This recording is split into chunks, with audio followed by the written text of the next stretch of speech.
My name is Claire Bennett. I'm 43 now, and for nearly 3 decades, 26 years, I served this nation as an officer in the United States Cyber Defense Command. I've led missions most people will never even know happened. I've carried secrets heavy enough to break a person, guarding lives while losing pieces of myself along the way. But the harshest betrayal I ever endured didn't come from foreign enemies. It came from the people who were supposed to love me above all others, my own family. And it unfolded inside a courtroom. I remember that morning vividly. My parents, my younger brother Ryan, and his wife Madison sat there, faces I'd known all my life but now looked cold, rehearsed, and unrecognizable. They called me a disappointment. They ridiculed me for abandoning the family while I was serving in uniform. They told the judge I was unstable, incapable of making sound decisions, and unworthy of everything they decided I no longer deserved. They wanted it all: the house where I grew up, the savings I'd built over years of sacrifice, even the rights to my own name and place in our family history. I stood in full dress uniform, listening to my mother speak about me like I was a stranger. My father nodded solemnly, as if this performance were breaking his heart. Ryan and Madison sat shoulder to shoulder, hands clasped like they were the heroes of this story. And I said nothing. I let them talk. I let the room believe the image they painted: cold, selfish, broken. Because I wasn't after the crowd's sympathy. I was after something far more important: the truth. When my moment came, I reached for the one thing I had kept with me the entire time: a single piece of paper. I walked toward the judge slowly, deliberately, each footstep echoing in the thick silence. I set the paper on his desk, met his eyes, and said in an even voice, "Your Honor, with your permission, I believe this should be reviewed before any further ruling." He adjusted his glasses, read the first line, then the second, and I saw his expression shift. His eyes widened slightly. He set the paper down, looked at the bailiff, and said firmly, "Close the doors. No one leaves." My parents' faces went pale. Ryan froze, confusion flickering in his eyes. Madison leaned toward him, whispering something, her hands trembling. Then they appeared, federal agents, uniformed officers moving swiftly and without a word. The air erupted with gasps, hurried footsteps, and the sharp click of handcuffs. I didn't move. I didn't speak. I simply watched the walls of their lies collapse in front of everyone. The truth is, I could have confronted them earlier. I could have shouted, accused, made a scene. But I'm a soldier. I know how to wait, how to gather intel, and how to strike once, with precision. They thought they were fighting over money, property, and family titles. They had no idea they were exposing themselves to something far worse, a reckoning that would leave no one untouched. And as the judge ordered the arrests and I saw them sitting there, stunned and broken, I felt nothing. No joy, no anger, just certainty. Some battles aren't fought on foreign soil. Some take place in fluorescent-lit rooms with the weight of years pressing against your chest. This was my battlefield, and I had already won. That paper wasn't just evidence. It was the result of months of quiet investigation, of refusing to let betrayal erase my truth. They had mocked me. They had demanded everything. But one document changed everything. When those courtroom doors shut, their fate, like their lies, was sealed. It all began quietly, as most betrayals do. It was a Monday morning, and I was at the old kitchen table, sipping bitter coffee from a chipped mug, when an email arrived. The subject line read, "Confirmation of Veteran Relief Enrollment." The sender claimed to be the National Military Assistance Fund. I frowned. I hadn't applied for any relief program. I didn't need to. My benefits were intact, my finances stable, if modest. At first, I assumed it was a phishing scam targeting veterans. But then I noticed the details. The email had my full name, military ID, home address, this address. It even listed deployment dates that weren't public record. My stomach tightened. I clicked carefully through the message. There it was, an application already approved for financial hardship assistance. The funds had been deposited into a bank account I didn't recognize. I closed the laptop.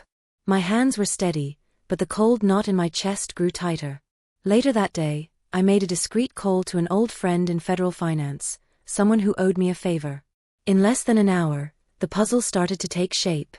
3 months earlier, this house had been refinanced. Ownership had been quietly transferred to a shell company, the same company Ryan had bragged about at Thanksgiving a year and a half ago. Back then, he'd called it a little side business. Apparently, that side business now owned my parents' home, the home I'd helped pay off with combat pay for my third deployment.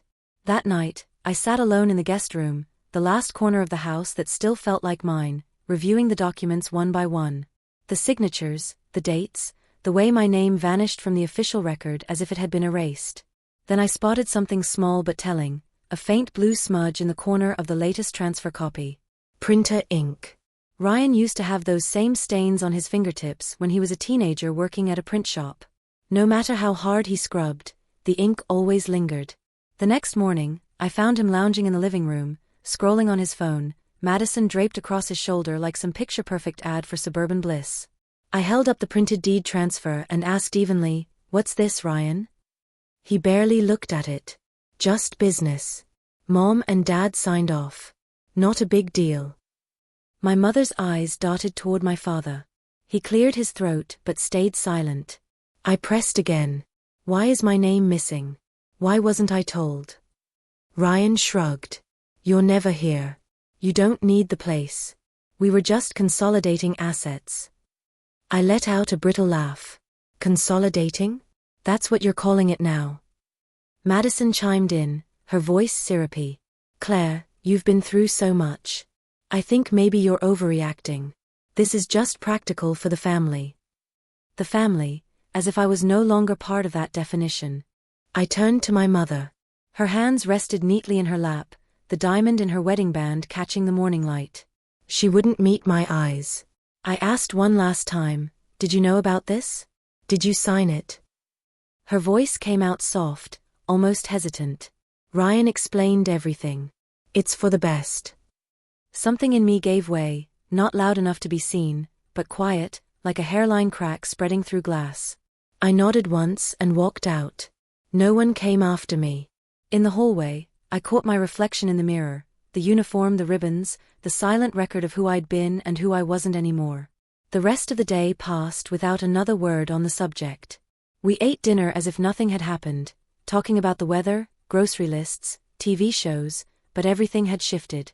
That night, I lay awake in sheets that smelled faintly of my mother's lavender detergent and realized something cold and absolute. This wasn't about a house. Or money. This was a decision, and they'd made it. That choice told me exactly where I stood, outside. 2.5 weeks later, the lawsuit arrived. I remember the strange heaviness of the envelope, as if the paper already carried the weight of betrayal. My name was printed in crisp black letters on the front, with the Bennett family crest in the corner. It looked official, elegant, and icy. When I opened it, the words blurred for a moment before they sank in. Plaintiff, Ryan Bennett. Allegations, misappropriation of family trust funds. Undue influence. Emotional distress. Emotional. I felt the blood drain from my face. My hands didn't tremble, they never do, but something fragile inside me crumbled. I'd faced IEDs, rogue drones, and cyber attacks meant to dismantle entire networks. But this was different. This wasn't the enemy. This was my family trying to erase me. By midday, the story was on the local news. By night, it had gone statewide. Decorated Army colonels sued by family for financial exploitation. Sources claimed I had manipulated my elderly parents. The photos they used were deliberate, my stern military ID picture, a grainy shot of me in uniform with crossed arms.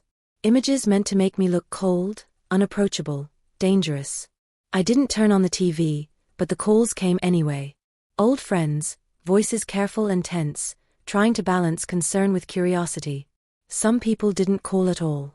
By week's end, the silence was louder than the coverage.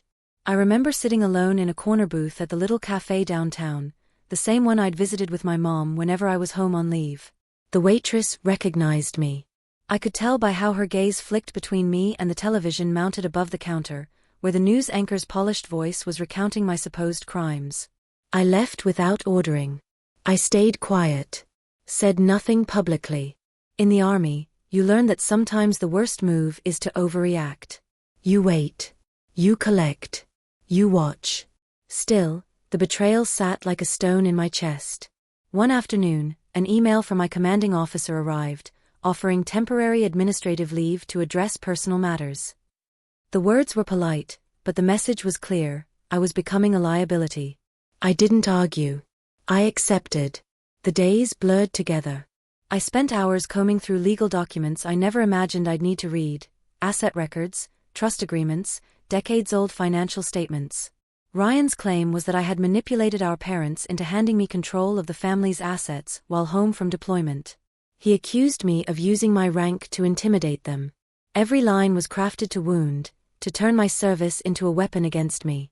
I could have called him. I could have driven to the house and demanded answers. But I didn't. I sat in the quiet and let the news cycles churn, the whispers spread, the stares linger. And I thought about the way my mother had looked at me when I came home from Jordan years ago, her eyes holding something distant even then. About how casually Ryan brushed aside my questions about the deed. About Madison's voice, too sweet, too practiced, whenever she spoke to me. I realized the truth: I wasn't trying to save a family. I was working to expose one. That's why I stayed silent. I didn't rush to defend myself. I didn't feed the rumor mill. Because sometimes the loudest statement is saying nothing at all. I can't pinpoint the exact moment suspicion became certainty. Maybe it was the way Ryan stopped meeting my gaze when I asked simple questions. Maybe it was Madison's flawless smile, her voice dipped in sugar but leaving a bitter aftertaste. Or maybe it was just me, someone trained to notice patterns, to read the space between words, because survival depended on it. But this didn't feel like paranoia. It felt solid. It started small: a strange entry in a bank statement, a name I didn't recognize, Valen Group Holdings. It appeared repeatedly in documents tied to the trust. A quick search showed the company hadn't existed 6 years ago. No public record, no office, just a shell buried in layers of corporate filings. Ryan was listed as CFO. So, I did what I was trained to do. Night after night, I sat in the glow of my laptop, cross-referencing, tracing connections, the same skills I'd once used to track terror financing overseas, now turned on my own brother. What I uncovered chilled me. Large sums moving through accounts linked to veteran assistance programs. Loan applications filed under the names of people I knew, soldiers I'd served with, some long gone, some still alive but unaware. At first, I thought it was identity theft. Then I saw Madison's name. Her so-called counseling service, the one she'd bragged about over family dinners, was nothing but a front. A patient list showed names I recognized from VA hospitals and local ceremonies. And suddenly, I saw the whole thing. The operation. The scam. They weren't just stealing money. They were stealing identities, using the vulnerability of veterans like me to build fake profiles, apply for grants, funnel the cash through Ryan's company, and bury it beneath fabricated mental health services. It was intricate, efficient, and sickeningly clever. The worst part? My parents' signatures were on every document. At first, I wanted to believe it was some kind of mistake. Maybe they hadn't realized what they were signing. Maybe they'd been misled. I told myself maybe more than once. But the dates told a different story. The transactions were too regular. The handwriting too precise. Too perfect to be accidental. I leaned back in my chair, my breathing shallow, the room closing in. For the first time, doubt slipped in, not just about them, but about myself. About my own mind. Was I overanalyzing? Had years of chasing enemies made me see threats where none existed? I could almost hear my mother's voice in my head, soft, almost warm, like it had been when I was little. Not everything is a battle, Claire. Not everyone is out to get you. I closed my eyes and pressed my fingertips to my temples. I wanted to believe that so badly. But then I remembered the way Ryan had looked at me when I asked about the house, empty, calculating. And I remembered the ink stains. They'd been careless once, thinking I wouldn't notice. Thinking I couldn't see. But I saw now. And the more I uncovered, the clearer it became. This wasn't a family squabble. It wasn't about money or pride. It was organized. Methodical. Criminal. And somewhere along the way, the people who had once loved me had crossed a line they couldn't step back over. The problem was, I couldn't prove it, not yet. And somewhere deep inside, that seed of doubt still whispered its poison: maybe you finally snapped. Maybe you're chasing shadows. But I kept going. Because if I was wrong, I needed to know. And if I was right, then this wasn't just my family's shame. It was far worse. There's a kind of silence that isn't about sound fading, it's about people pulling away. At first, it was small things. Calls that used to come every week stopped. Texts went unanswered. Invitations never arrived.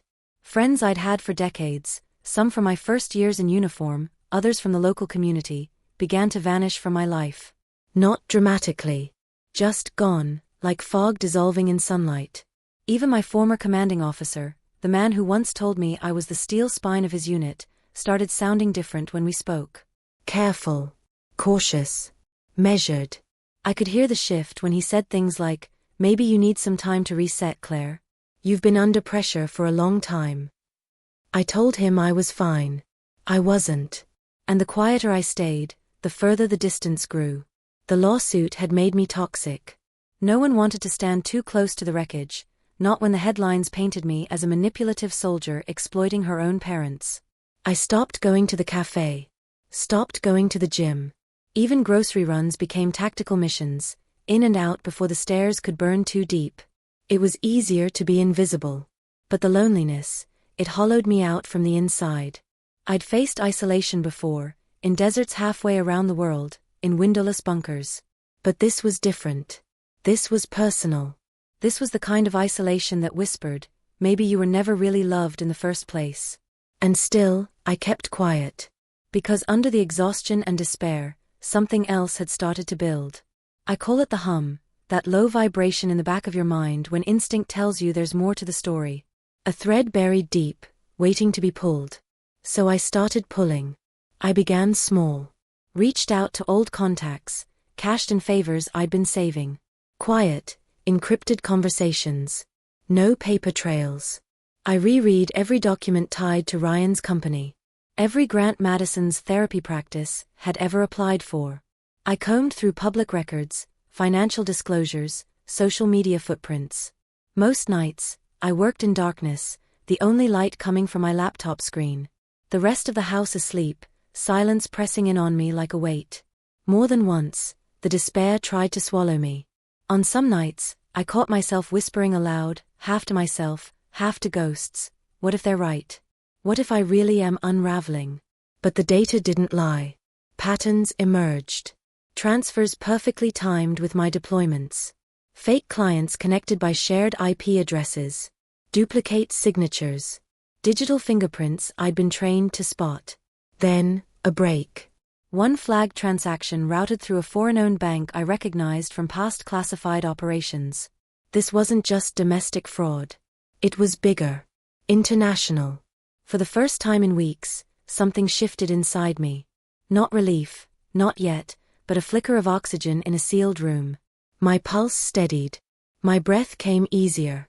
The tide of despair pulled back a little. I wasn't imagining this. I wasn't broken. There was something real here, dangerous, deliberate, and I was the only one willing to see it.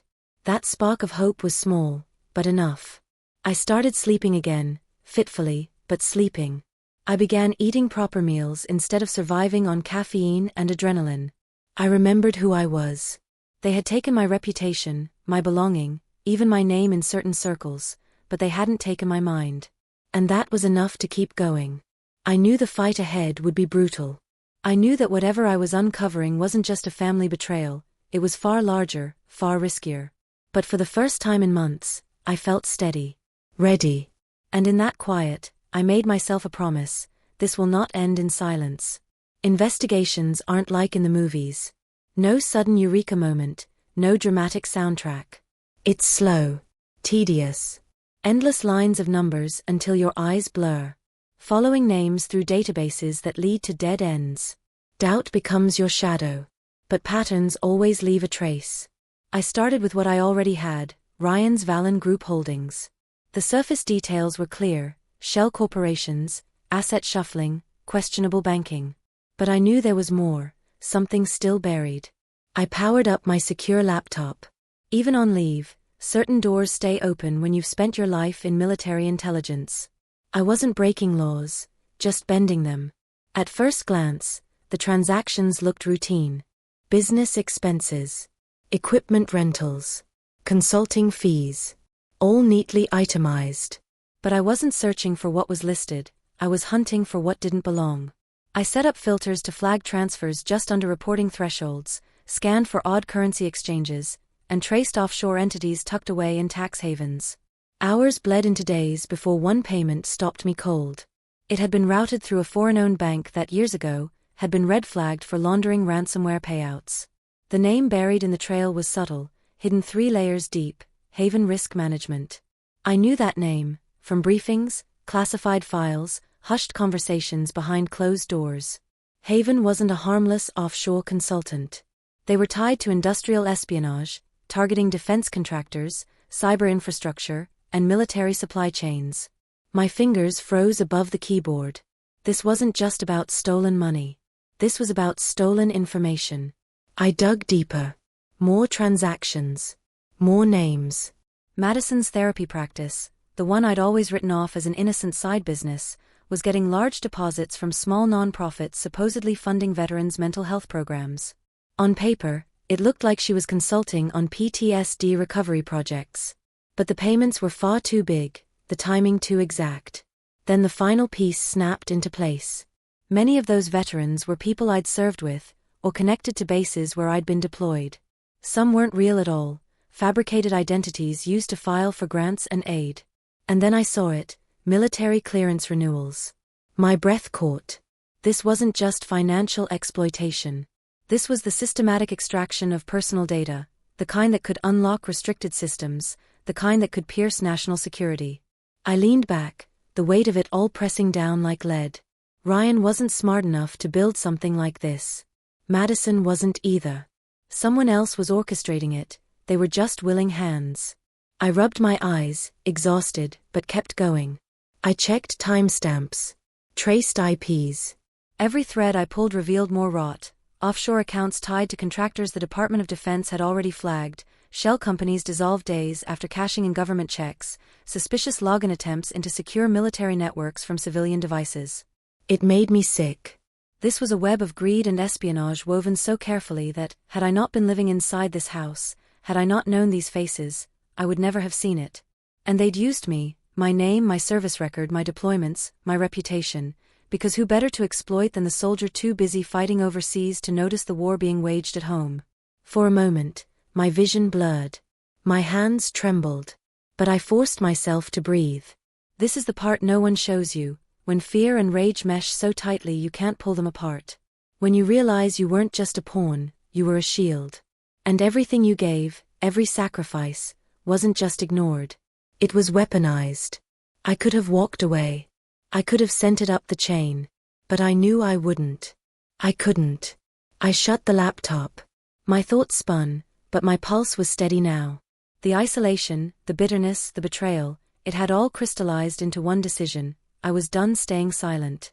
They thought they could hide behind bloodlines, behind a facade of normal life, behind legal walls meant to trap me. They were wrong. I didn't have every piece yet, but I had enough to know I was standing at the edge of something far more dangerous than a family dispute. The next fracture in the illusion came sooner than I expected.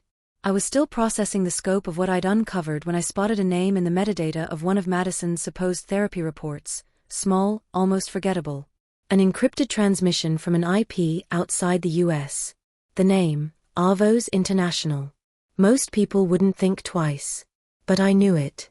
Arvos had been flagged years ago by Joint Cyber Command for covert intelligence ops, tech theft, destabilizing Allied security, infiltration through civilian fronts. And somehow Madison's work was touching them. I remember sitting at my desk, staring at the name, my fingertips cold even in the heat of the room. It felt like falling through ice. The air went still. Too still. Then the phone rang. Unlisted number. I almost ignored it. Almost. The voice on the line was distorted, mechanical, genderless. Stop. This isn't your fight. Walk away. I didn't answer. The line went dead. I lowered the phone slowly, my heartbeat pounding harder than any battlefield had managed to do. This wasn't just fraud. This was surveillance. Control. And someone was watching me much more closely than I'd realized. The next night, another call. Different number. Same message. Leave it alone. I didn't sleep. Every creak of the floorboards, every whisper of wind against the windows seemed magnified. I felt like prey in my own skin. It was the same unease I'd felt before my first real ambush, that instinctive tightening when your body knows before your mind does that danger is coming. The dreams started, if they were dreams at all. Fragmented pieces of memory. Ryan shoving me into the lake when I was 9, water closing over my head until I thought I'd drown. My father pulling me out, face blank instead of frightened. My mother standing still on the dock, not calling my name. The night I took my oath to serve, Ryan absent, Madison making a joke about me playing soldier that I laughed off at the time. I woke in a sweat, disoriented. The calls didn't stop. 3 in one day, then 48 hours of silence, then one at 3:11 a.m., dragging me out of shallow sleep. This time, the voice was different, softer, almost familiar. I'm warning you. They're watching. You can't stop this. I sat up, heart pounding. Who are you? I demanded, but the line was already dead. I checked every door, every window. I don't know what I thought I'd find. But then I saw it, a small black car half a block away, engine off, lights dark. I couldn't see the driver, but I felt their gaze. I didn't call the police. I knew better. This wasn't petty harassment. This was coordinated. Intentional. I went to the safe, took out my Glock, and loaded it without hesitation. The weight of the Glock in my hands grounded me. By the time dawn crept over the rooftops, the black car was gone. But something inside me had shifted. The fear wasn't crushing anymore, it had sharpened into something clean, focused. The worst kind of threat isn't the one that shouts in your face, it's the one that whispers so softly you start doubting your own senses. I sat at the kitchen table, fingers curled around a mug of coffee gone cold, and I made my choice. No more waiting. No more hoping the truth would come to me. I would drag it into the light. Whatever they thought they could do to shut me down, they had underestimated the wrong woman. For the next 3 days, 71 hours straight if you counted the brief naps, I barely left my screens. I traced every number, every call, every false name. Every overseas connection Ryan had made, every forged document Madison had handled, every alias they'd ever used. Then I found it, hidden in an encrypted attachment inside Madison's patient files. One single line of broken code. Package secured. Clearance updates pending. Awaiting extraction. Package. Clearance. Extraction. This wasn't petty theft. These were operators. My breath came slow and shaky. Memories sharpened, Ryan's flat stare when I deployed to Iraq. Madison's smile that never quite warmed her eyes. And underneath it all, my drill instructor's voice from my first day in uniform, always assume the enemy is closer than you think. They weren't just close. They were already inside the walls. I knew then, it had to end face to face. I had the data, the messages, the transactions. But none of it would matter until I stood in front of the people who had started this and made them look me in the eye. I wasn't prepared for how much it would hurt. I told them to meet me at the house where I was born. The place I thought would always be home. When I walked in, they were already there. My mother, perched stiffly on the sofa's edge. My father at the window, arms folded, jaw set. No Ryan. No Madison. Just the two people who had once written me letters in desert deployments signed love, always mom and dad. The room felt thick with years of history. I set the folder down on the coffee table. They didn't reach for it. They didn't even ask. I spoke first, my voice even. I know everything. The fraud. The identity theft. The connection to Arvos International. The clearance data going offshore. My mother's face twitched. My father's eyes stayed flat. I know Madison's practice is a front. I know Ryan's company launders the money. I know your signatures are on the documents that make this more than negligence. I paused. Tell me, did you ever once think about who I was to you before you signed your names? For a flicker of a moment, my mother's eyes softened with something almost like regret. Then it was gone. My father cleared his throat. I think you've misunderstood a great deal. This isn't what you think. I laughed quietly, the sound bitter. I'm not here for lies. I'm here for one answer. Why? They exchanged a glance. My mother spoke first, her tone brittle. You've always been distant. Even as a little girl, you were somewhere else. Before the army, before the deployments. Lucas. Ryan, he's here. He's family. He cares about the day-to-day. About us. I stared at her. Present? He's using you. Using your names. Using everything this family ever stood for. And you're calling that love. My voice cracked. I hated that it cracked. My father stepped in, slow and deliberate. Family is complicated. Sometimes, you have to choose the child who stays. It landed like a slap. I thought of the night Ryan left me stranded at 16, walking nearly 6 miles home in the rain while my parents called it just siblings being siblings. I thought of the first deployment send-off no one in my family attended. Of the birthday cards that stopped after my 3rd tour. The empty chairs at Christmas. And I realized, I had been losing them for years. This wasn't sudden. It wasn't even entirely about betrayal. It was about belonging. And I'd stopped belonging a long time ago. Family, I said quietly, isn't blood. It's not history. It's not obligation. I met both their eyes. Family is choice. And I wasn't the one who stopped choosing. Neither moved. Neither spoke. The silence stretched, thin and final. I'll bring this to light, I told them. I don't need your permission. I don't need your blessing. I tucked the folder under my arm. I'll see you in court. I walked toward the door, every instinct screaming not to look back. But I paused, just long enough to say, family is what you fight for, not what you sell. Then I left. The door clicked shut. Outside, the sky was flat gray, wind tugging at the edges of my coat. Tears came hot and silent, but I kept walking. Whatever else they thought they could take, they would never take my will to fight. There was no undoing what I'd said, or what I'd learned. The court date was set. 2 weeks. 2 weeks to prepare for the fight of my life. Not against enemies on foreign soil, but against my own blood. And I couldn't do it alone. So I called the only kind of help I trusted, off the books, off the record, unshakably loyal. We called ourselves Shadow Line. Not officially, we weren't a sanctioned unit. We weren't supposed to exist. Just a loose web of former intelligence officers, cyber defense specialists, and human assets whose lives, like mine, had been forged in the shadows. I started with Anna, old friend, ex-NSA. She picked up on the first ring. Been waiting for this call, she said quietly. What do you need? Within 2 days she connected me to 2 others, Miles, a cyber prodigy with hands in everything from DC to Dubai, and Cole, a psychops expert who could read a human mind like a topographic map. We met in an abandoned cabin 3 hours outside the city. Neutral ground. No cell service. No eyes on us. I laid out everything, the fraud, the laundering, the Arvos connection, the coded comms, the forged identities.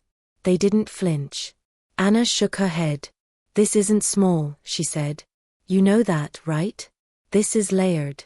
The kind of op that doesn't just ruin lives. It makes people disappear. I know, I said quietly. That's why I can't walk away. Miles slid his tablet out of his bag and was already deep into cross-referencing anomalies before I finished speaking. Cole filled a legal pad with looping arrows and fragmented notes, muttering in that detached, unnerving way he always had. For the first time in months, I let myself take a deeper breath. I wasn't alone anymore. But the weight in my chest didn't ease. That night, back in the sterile quiet of my apartment, I sat by the window watching the streetlights flicker, my mind drifting where I didn't want it to go. I was 9 again, sitting on the porch, watching my parents argue through the thin living room glass. Ryan was inside, as always, the sun around which everything revolved. I remembered my mother's exact words, though back then, I hadn't understood them. Some children are easier to love. I had carried those words into every battlefield, every mission in the dead of night, every moment when fear and doubt crept in. And here they were again, bleeding into the present. I pushed the memory away and forced myself to focus. The next week was a blur of work. We built target profiles. We traced offshore accounts.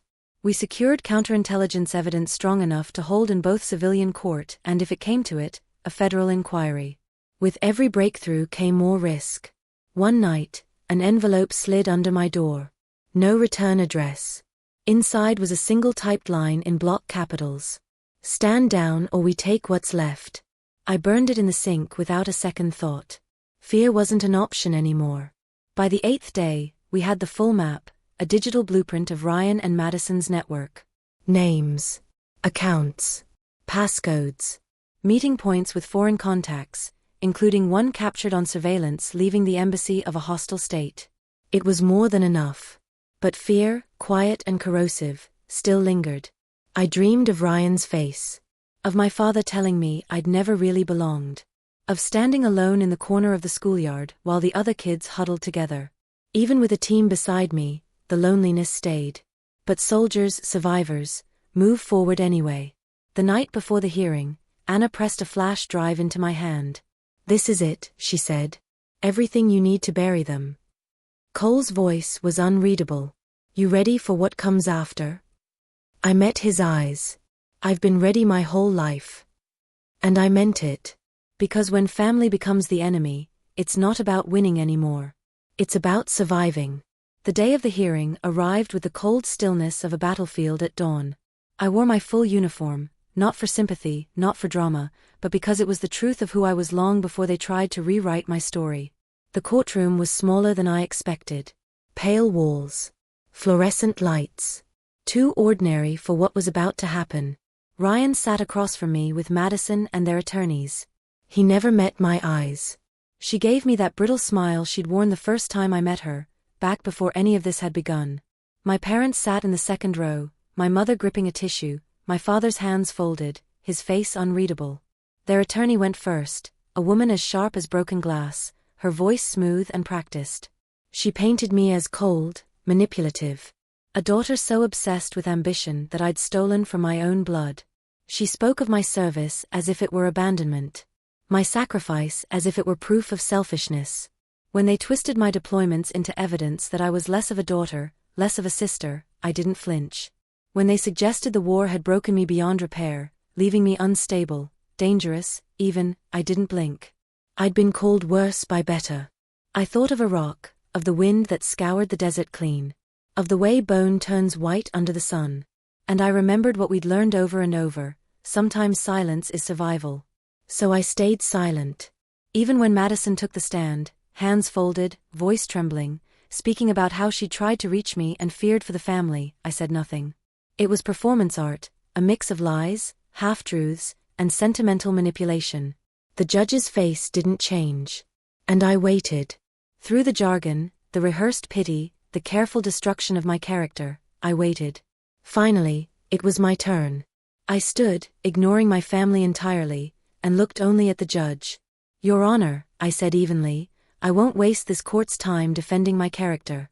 I'm here to clarify the facts. I opened my case and took out a single sheet of paper. I have one document to submit. It will explain the true nature of this situation. I crossed the floor, each step deliberate, and placed the page on his bench. The air went still. He adjusted his glasses and began to read. The change was slow at first, then unmistakable. His eyes narrowed. His mouth pressed into a thin line. He read it again. Then, without looking up, he spoke 4 words that shifted the ground under us all. No one leaves. Close the doors. The bailiff hesitated, startled, then moved. Locks clicked. The room hummed with confusion. Ryan stiffened. Madison's gaze darted wildly. My mother's hand covered her mouth. My father's composure cracked, though I couldn't tell if it was fear or recognition. And then the agents came. Federal. Moving fast and controlled. One went straight for Ryan. Another for Madison. A third leaned to the judge's ear. He nodded sharply. Madison's voice broke first. What? What is this? This is insane. Ryan stood halfway, only for the agent to bark, sit down. I didn't move. My heart pounded, but my breath stayed level. I'd ordered raids before, but watching one dismantle a lie years in the making was something else entirely. The judge cleared his throat. Mr. Bennett. Ms. Bennett.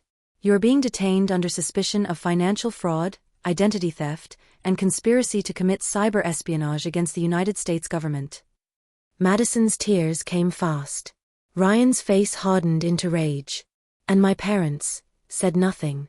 I met my mother's eyes once, only once, and found nothing left there to reach for. The agents moved with practiced efficiency. Restraints clicked. Folders were collected. A courtroom once stuffed with polished lies stood stripped to its bones. I turned toward the judge. With the court's permission, I said evenly, I'd like to request immediate protective custody for all veterans whose identities were compromised, and an investigation into the laundering channels involved. He nodded without hesitation. Just like that, it was done. No more shadows. No more pretending. The handcuffs were quieter than I expected. No clatter, no drama. Just the soft, mechanical snap of metal against bone. Federal agents who'd done this too many times before moved like clockwork. Ryan didn't resist. He barely moved. Madison sobbed openly now, her carefully crafted composure in pieces. She kept shaking her head, whispering over and over, I didn't mean, this wasn't supposed to happen. Ryan stayed silent. But when his eyes met mine, for the first time in years, I didn't see arrogance or calculation. I saw something else. I saw defeat. I saw the boy who used to build backyard forts with me, who dared me to climb too high and caught my hand when I slipped. And for the briefest, cruelest second, I almost felt sorry for him. Almost. The charges were read with clinical precision: conspiracy to commit fraud, identity theft, violations of national security. Ryan didn't blink. My parents sat frozen, brittle as glass, one wrong move away from shattering. My mother's lips moved soundlessly, mouthing words I couldn't catch. My father just stared, his hands still folded as if this was a nightmare that hadn't quite touched him yet. I should have felt vindicated. I didn't. What I felt wasn't clean. The words I'd thrown at them replayed in my head: family is choice. I'm not the one who stopped choosing. But a sharper memory slipped in alongside it, the pressure we'd both grown up under. Ryan wasn't the golden child just by luck. He had to be. Every time he slipped, my father's disappointment dropped like a hammer. Every time he failed, my mother's soft cuts left wounds no one could see. And me? I was the escape artist, the one who left. I remembered the night before my first deployment, Ryan, drunk in the driveway, muttering that I'd gotten out while he was left holding their dreams. He didn't look at me with hate. He looked at me with envy. That's the thing about betrayal, no one tells you it's rarely pure malice. More often, it's born from pain. The agents moved them past me. Madison wouldn't meet my eyes. Ryan did. And just before they pushed him through the door, he said it, low enough that I almost missed it.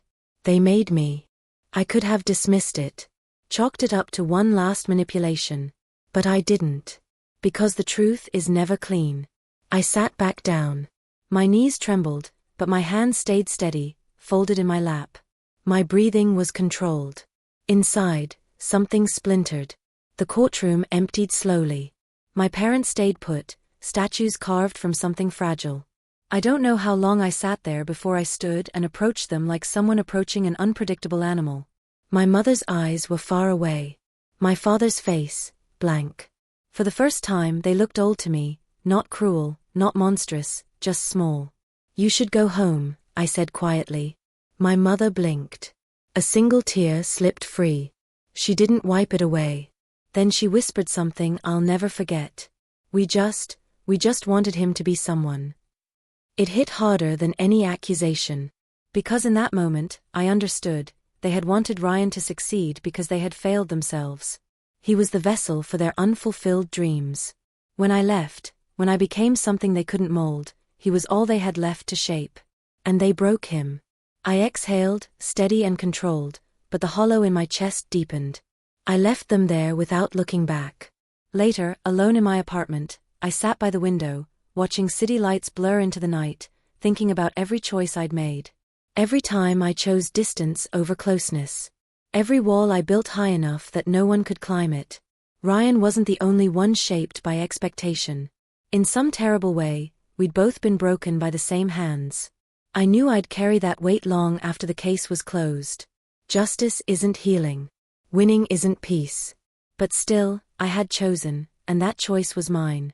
The storm hit before I even made it home. By the time I stepped through my door, my phone was buzzing non-stop, Calls, texts, news alerts. The headlines were everywhere. Decorated Army Colonel exposes family espionage ring. Hero or betrayer? Bennett family scandal rocks military community. Family or country? The soldier's unthinkable choice. My face was everywhere, pulled from deployment archives, old interviews, even blurry shots from the courthouse steps.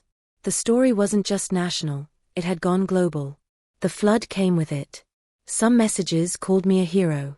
Veterans, military spouses, strangers telling me I'd given them hope, proof that truth still mattered. Others painted me as the villain, accusing me of destroying my family for attention, greed, or the satisfaction of being right. On a late-night panel, one commentator spat into the camera, "What kind of person destroys their own blood like this?" I watched in silence. I didn't correct them. Didn't explain. If the army taught me anything, it's that silence can be strength. Not every battle requires a return shot. I sat on the couch, phone face down, TV muted. The apartment felt too still. Too empty. And yet beneath the numbness, something pulsed, a low steady rhythm I knew from combat zones. The aftermath. The moment when the adrenaline fades but the consequences remain.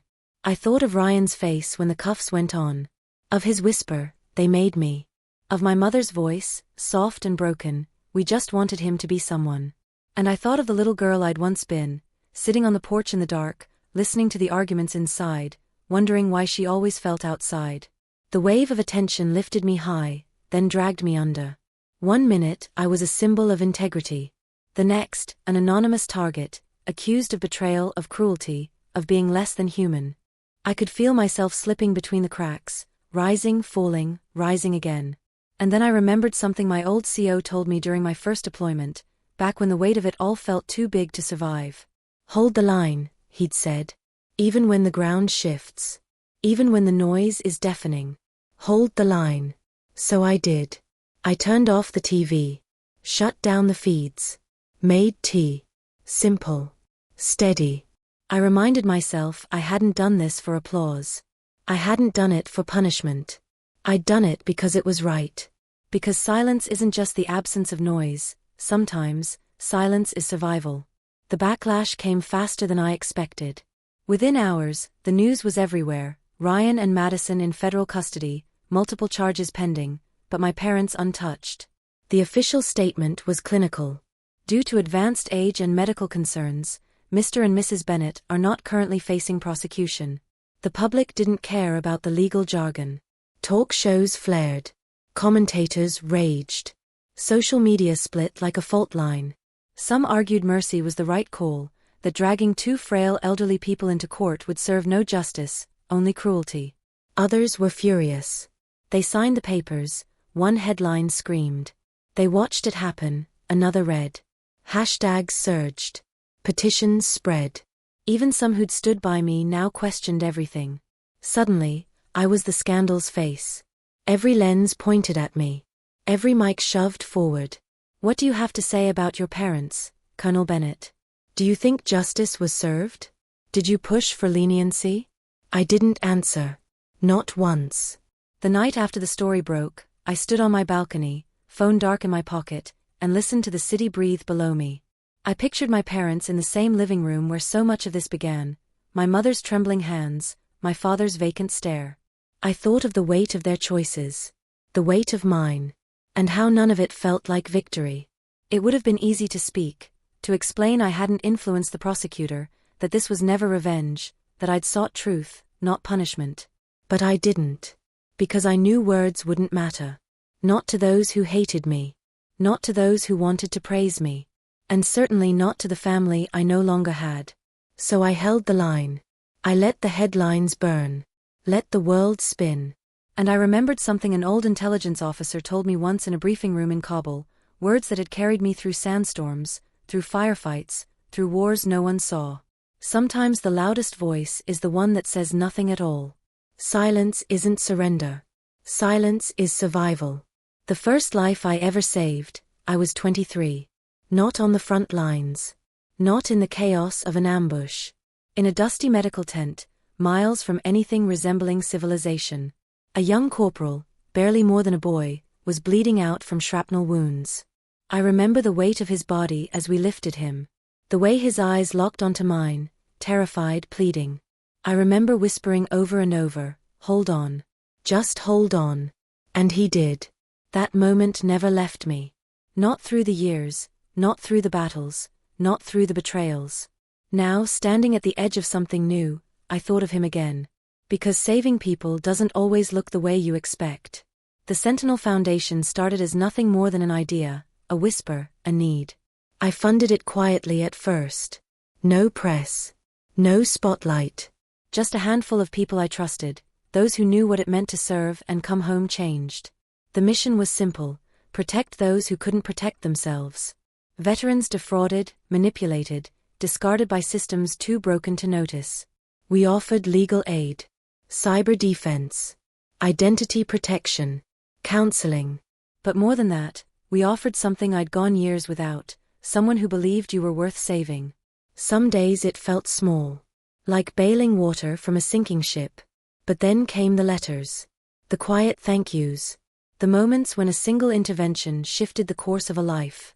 So I kept going. I thought back to nights lying awake in desert silence, waiting for the crack of gunfire, the rush of rotor blades, the fear that never really left. I thought of faces, friends who came home in body but not in mind. Names etched into black stone. Stories that ended too soon. And I promised myself, whatever time I had left, I would spend it fighting for them. For the ones who served. For the ones forgotten. For those who, like me, had been broken but refused to stay that way. People started calling me names: advocate, survivor, hero. I didn't need the titles. I needed the work. Because the truth was, I wasn't just saving others. I was saving myself, one case at a time. One life at a time. One quiet victory in a world still thick with shadows. The letter arrived on a Thursday morning. No fanfare. No return address. Just a plain white envelope in a pile of bills. I almost didn't open it. But something, instinct maybe, made me pause. I sat at the kitchen table, sunlight cutting through the blinds, the hum of the city outside.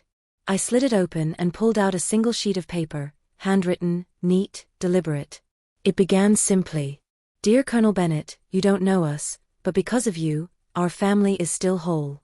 I read it once. Then again.